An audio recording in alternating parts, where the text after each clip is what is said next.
Hey guys, Sean Zafar here, also known as Senior Meatbox, and we've literally just hit over 500 subscribers.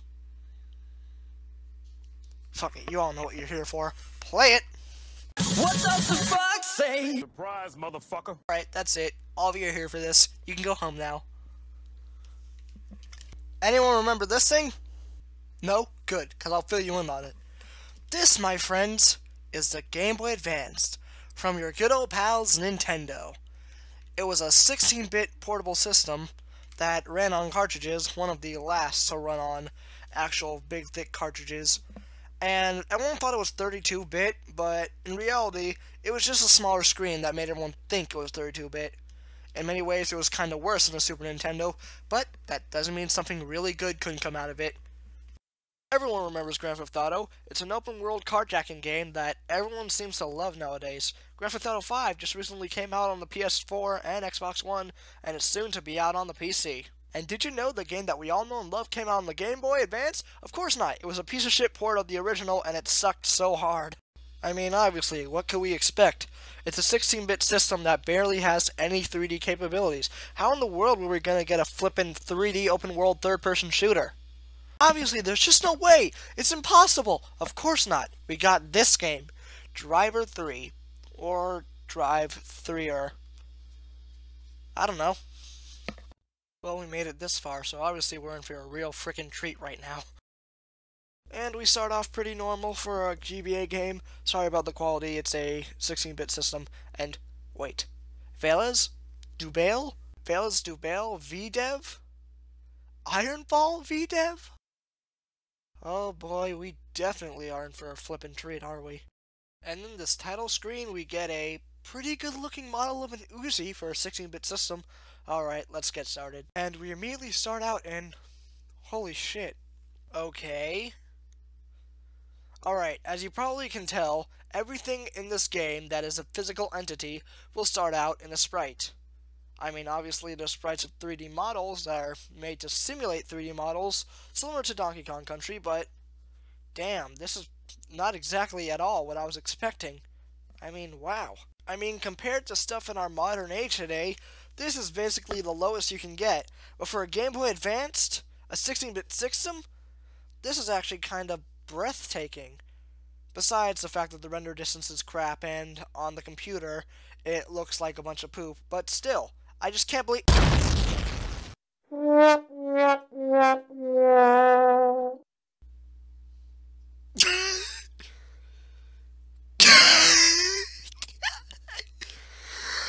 I drove into water and died.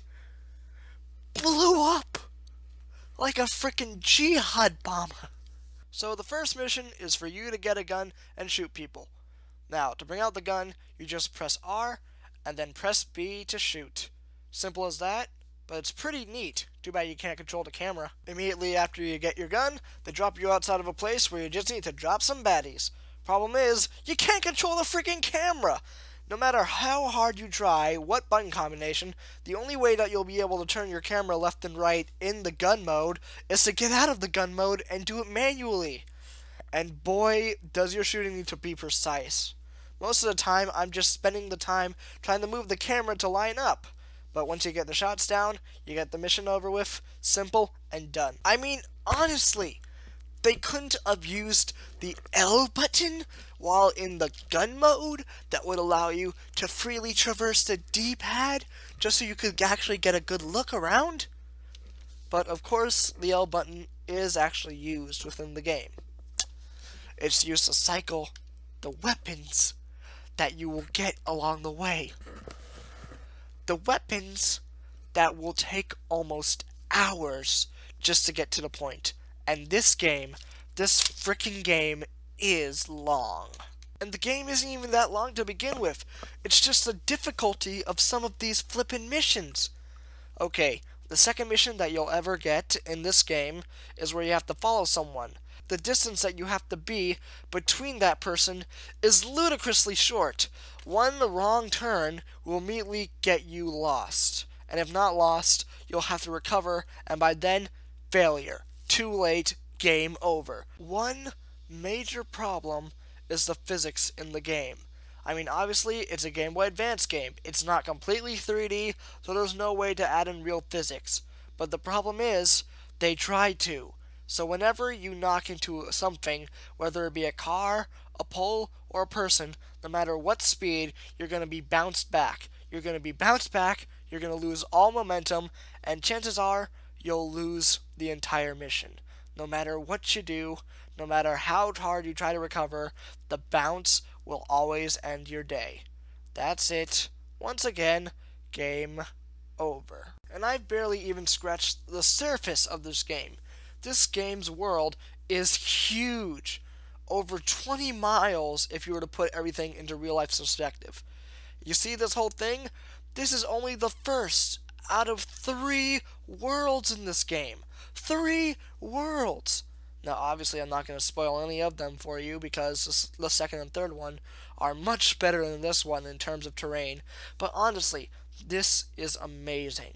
Whenever I play this game, most of the times, I don't even do the missions. I just go for a nice, leisurely drive and just see what this big world has to offer. And most of the times, I discover something completely new, something that I never even heard of in the first place. All in all, here are my final thoughts. Despite a lot of issues when it comes to aiming, shooting, and physics when it comes to knocking over things with your car, this game is truly one of the best that I've ever played on the Game Boy Advance. If you're a fan of open world carjacking games, especially shooting ones, then do think about getting this for your collection if you have a Game Boy Advanced.